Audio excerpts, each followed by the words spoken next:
জনগণ বিএনপির প্রতি যে বিশ্বাস এবং ভালোবাসা দেখিয়েছেন, এবার জনগণের জীবন মান উন্নয়নের জন্য নিরলস কাজের মাধ্যমে জনগণের এই বিশ্বাস এবং ভালোবাসার প্রতিদান দিতে আমাদেরকে ঐক্যবদ্ধভাবে কাজ করতে হবে।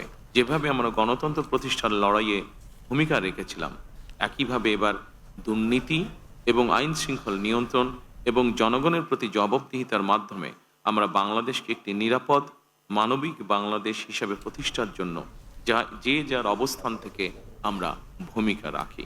একটি নিরাপদ মানবিক গণতান্ত্রিক বাংলাদেশ প্রতিষ্ঠার যাত্রাপথে আমি ভিন্ন দল কিংবা ভিন্ন মতের সকলের সহযোগিতা কামনা করছি। আর কোনো অপশক্তি যাতে দেশে ফ্যাসিবাদ কায়েম করতে না পারে, দেশকে তাবেদার রাষ্ট্রে পরিণত করতে না পারে, এজন্য আমরা সকলে ইনশাআল্লাহ ঐক্যবদ্ধ থাকবো এবং থাকতে হবে। সরকার এবং বিরোধী দল যে যার অবস্থান থেকে দায়িত্বশীল ভূমিকা পালন করলে অবশ্যই দেশে গণতন্ত্র প্রাতিষ্ঠানিক রূপ পাবে বলে আমরা দৃঢ়ভাবে বিশ্বাসী। নির্বাচনে অংশগ্রহণকারী প্রতিটি গণতান্ত্রিক রাজনৈতিক দলগুলোর প্রতি আহ্বান জানাই, দেশ গঠনে আপনাদের চিন্তা ভাবনা আমাদের কাছে অত্যন্ত গুরুত্বপূর্ণ। আমাদের পথ এবং মত ভিন্ন থাকতে পারে, কিন্তু দেশের সাথে আমরা সবাই এক। আমি বিশ্বাস করি জাতীয় ঐক্য আমাদের শক্তি, বিভাজন আমাদের দুর্বলতা।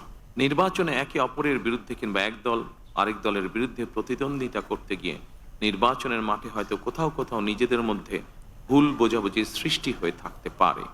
তবে এই ধরনের বিরোধ যেন প্রতিশোধ প্রতিহিংসায় রূপ না নেয়, সে ব্যাপারে সবাইকে সতর্ক থাকার জন্য আমি আন্তরিকভাবে আহ্বান জানাচ্ছি। এবার দেশ গড়ার পালা আমাদের। যে কোনো মূল্যে অবশ্যই শান্তি এবং শৃঙ্খলা বজায় রাখতে হবে।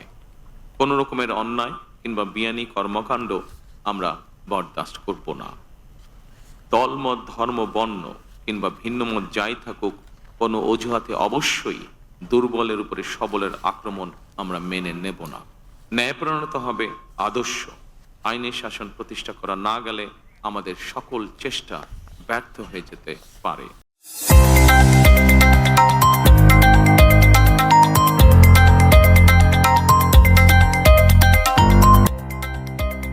সত্যের সন্ধানে নির্ভীক, P News TV।